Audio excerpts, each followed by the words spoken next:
UKLO 1 year masters. No IELTS required up to 5 years visa. High visa success rate. So next వచ్చాక ఏంటి అంటే ఒక్కొక్కరు ఒక గోల్తో వెళ్తారు. అది మాకు ఇప్పుడు చెప్పకపోయినా మీకంటే ఒక క్లారిటీ ఉంది. సో నెక్స్ట్ వచ్చిన తర్వాత శేఖర్ భాష ఎలా కనిపిస్తారు? హీరో గానా, డైరెక్టర్ గానా, విలన్? డైరెక్షన్ అయితే జరుగుతుంది. డైరెక్షన్ అయితే ఖచ్చితంగా అదైతే పక్క.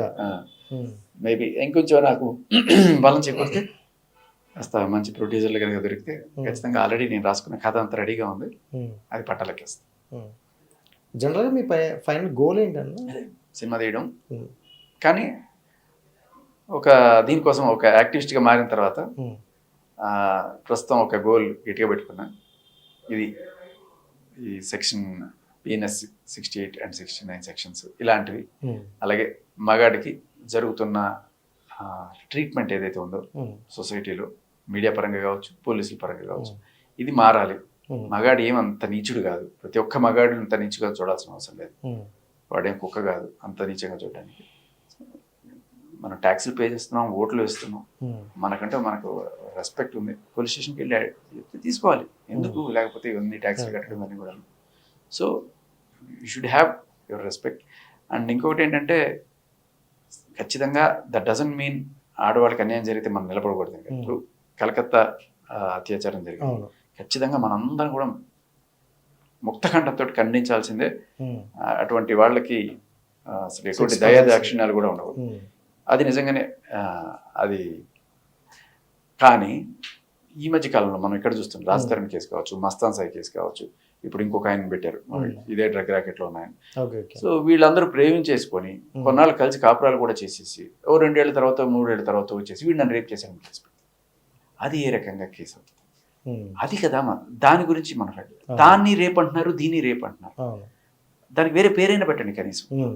లిటరల్లీ ఇదే సెక్షన్ అక్కడ పెట్టి వాళ్ళని భయపెట్టి వాళ్ళని ఒక రేపిస్ట్గా చూపించి, ఇప్పుడు మస్తాన్ సాయి ఇలా ఉండే విషయంలో ఇప్పుడు 2.5 ఏళ్ళు కలిసి ఉన్నారు శుభ్రంగా, అన్నీ అయ్యాక సడన్గా ఒక రోజున వచ్చి ఇలా అతన్ని గుంటూరులో ఒక రేపిస్ట్ లాగా ఒక 20 సంవత్సరాలు కలిసి ఉన్నదల్లా వదిలేసి 1.5 సంవత్సరం అతని జీవితం ఇప్పటిదాకా, ఇప్పటికి పాపం జైల్లోనే ఉన్నాడు.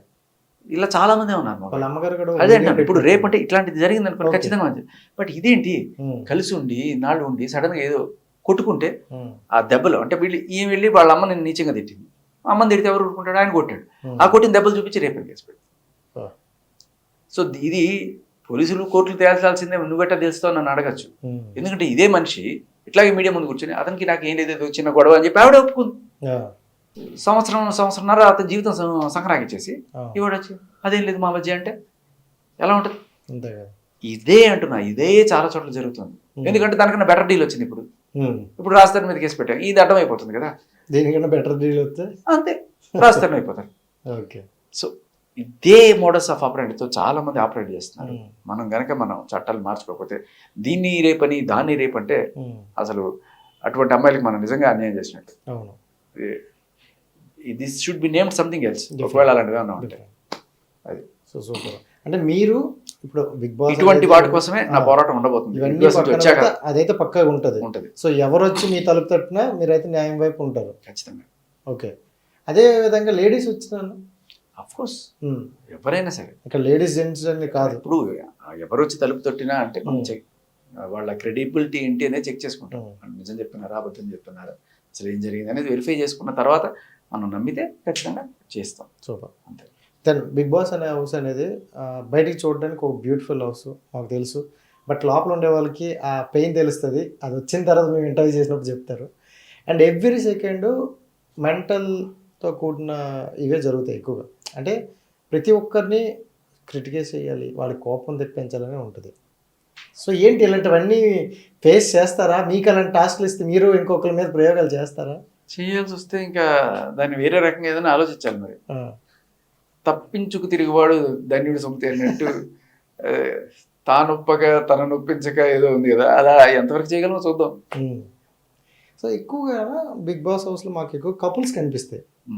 సో ఎక్కువ కపుల్స్ని అక్కడికి వెళ్ళిన తర్వాత క్రియేట్ చేస్తారో మరి ముందంటారో తెలియదు కానీ బట్ అయితే అలా ఉంటాయి.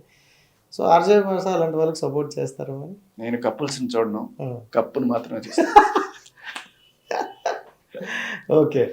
సో అంటే మీ పర్సనల్ లైఫ్లో నుండి చాలా మందిని చూసారు, ఇప్పుడు ఇలాంటి స్టోరీస్ కూడా చెప్పారు కాబట్టి వాట్ ఈజ్ లవ్ అంటే ఏం చెప్తారు?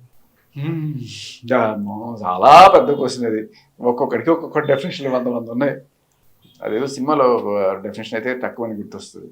Look, observe, verify, enjoy. LOVE. Okay.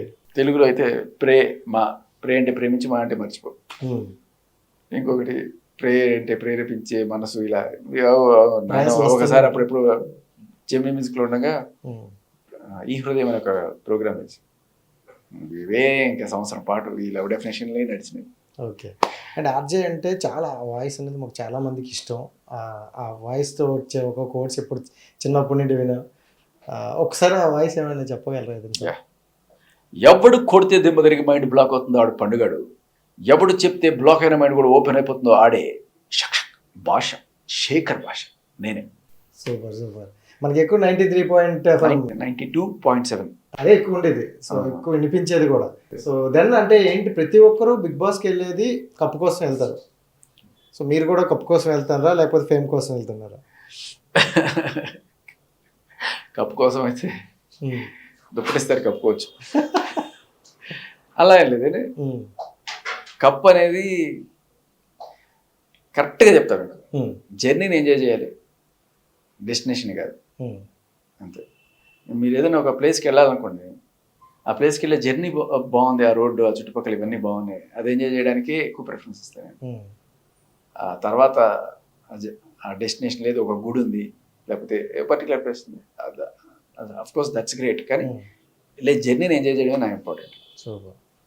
So ఏంటి అంటే ఇంకొక పెద్ద క్వశ్చన్ ఏంటంటే, ఎక్కువ ప్యాకేజ్ వస్తుంది, రెమ్యునేషన్ బాగుంది అని విన్నా, నమ్మద్దా? అలాంటివి ఏంటి, ఐఎమ్ జస్ట్ అని నార్మల్గా అంతే. ఓకే. సో ఓకే, అంటే మీకు సాటిస్ఫాక్షన్ రెమ్యునేషన్ వస్తుందా? దాని I will never care about that. దాని గురించి అసలు ఎప్పుడు పట్టించుకో. ఎందుకు ఎక్కువగా అందరూ డబ్బు కోసం, బేరాలు ఇట్లాంటివి ఉండవు. సో ఎక్కువగా డబ్బు కోసమే ఉంటారు కదా. నేను అస్సలు శేఖర్ భాషకి డబ్బు అంటే ఆశ లేదా లేకపోతే కోరిక లేదా? ఆశ లేదు, ఆశ లేదు, అవసరం వరకు చాలు నాకు. బట్ కొన్ని సందర్భాల్లో మీకు డబ్బు అవసరం ఇప్పుడు, ఎందుకంటే మీరు అనుకునే సినిమా తీయడానికైనా, మీరు అనుకునే గోల్ రీచ్ అవ్వడానికైనా. అది వేరు, అది ప్రొడ్యూస్ చేయాలనుకుంటే. చూద్దాం, మనం ఒక పని చేద్దాం అనుకుంటే ప్రపంచం అంతా మనకు సహకరించి హెల్ప్ చేస్తుంది అన్నట్టుగా రాసిపెట్టుంటే జరుగుతుంది. సో అదే ఇక్కడ నుండి మనకి బిగ్ బాస్ నుండి వచ్చే ప్రతి ఒక్కరికి, అంటే కొంతమందికి టు బి ఆనెస్ట్ నేను అడిగే ప్రతి క్వశ్చన్ కూడా ఆడియన్స్ నుండే. సో వచ్చే ప్రతి ఒక్కరికి సక్సెస్ రేట్ చాలా తక్కువ అని విన్నా. సో దాని మీద మేము ఒపీనియన్.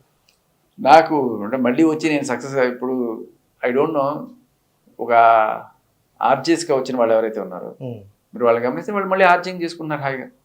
వాళ్ళు పోయేదేమో, ఓకే వచ్చారు ఆర్జే నుంచి వచ్చారు, ఒక సూర్య కావచ్చు, లేకపోతే కొంతమంది ఉన్నారు ఆర్జేలు వచ్చిన వాళ్ళు, విజయలు ఉన్నారు, వచ్చారు చేశారు. తర్వాత ప్రాబ్లం ఏంటంటే మనం చూసే కోణం ఏదవుతుందా, చాలా పెద్ద సడన్ గా ఇలా వచ్చి ఇలా చూసారు కదా, మళ్ళీ అలా చూసిన తర్వాత మళ్ళీ మీరు వెళ్ళి నార్మల్గా మేము మా పని చేసుకుంటుంటే ఇక్కడ నుంచి ఇంకొక శిఖరానికి వెళ్ళాలి అనేది ఎక్స్పెక్ట్ చేస్తుంటారు. కొంతమందికి వెళ్ళొచ్చు, వెళ్ళకపోవచ్చు. బట్ నా పాయింట్ ఏం లేదా, బిగ్ బాస్కి వెళ్ళిన తర్వాత నేను వచ్చి నేను ఆర్జేయింగ్ చేసుకుంటాను, కుదిరితే సినిమా తీస్తాను. Super super. అండ్ ఇంకోటి ఏంటంటే, అంటే ఆర్జే సూర్య వెళ్ళేటప్పుడు సమ్ డిఫరెంట్ వాయిస్లతో ఎంటర్టైన్మెంట్ చేశారు జనాలు. సో మీరు అలా ఏమైనా చేస్తారా? నేను అంత పెద్ద మిమిక్రీ ఆర్టిస్ట్ కాదు, ఏవో నాకు 2-3 మిమిక్రీ వాయిస్లు చేద్దాం. నాకు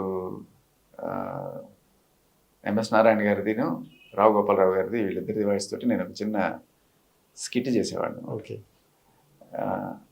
అంటే వీడు బాగా తాగుబోతు, అంటే ఒక క్యారెక్టర్ ఏమో కోటిగాడని పెట్టేవాళ్ళం, ఆయన ఏమో రావు గారు. వీళ్ళిద్దరికి మధ్య రోజు ఒక చిలిపి సంభాషణ జరుగుతూ ఉంటుంది. కోటిగాడు అనేవాడు పనోటి క్యారెక్టర్ అనమాట. రావు గారు ఉంటారు, కోటిగా అది తీసుకురా అంటే వాడు చేస్తుంటాడు అట్లా. సో ఒకరోజు రావు గారు అడుగుతారంట, యారా కోటిగా, నిన్న మీ బొడ్డోడిని పట్టుకొని పెచ్చ పీకుడు పీకావంట, ఎందుకురా? అయినా ఏంట్రా రోజు అలా తాగొచ్చి వాడిని చితకొడుతున్నావుట, మీరు ఊరుకోండి రావు గారు, తాగుబోతుల పిల్లలు అద్భుతంగా చదువుకుంటారట అంటే, ఎవరు చెప్పారు? మరే నేను రోజు తాగేసి వచ్చి స్టడీ అంటే వాడు ఎంత బాగా స్టడీ చేస్తారో తెలుసా? Super super. ఇలా అనమాట.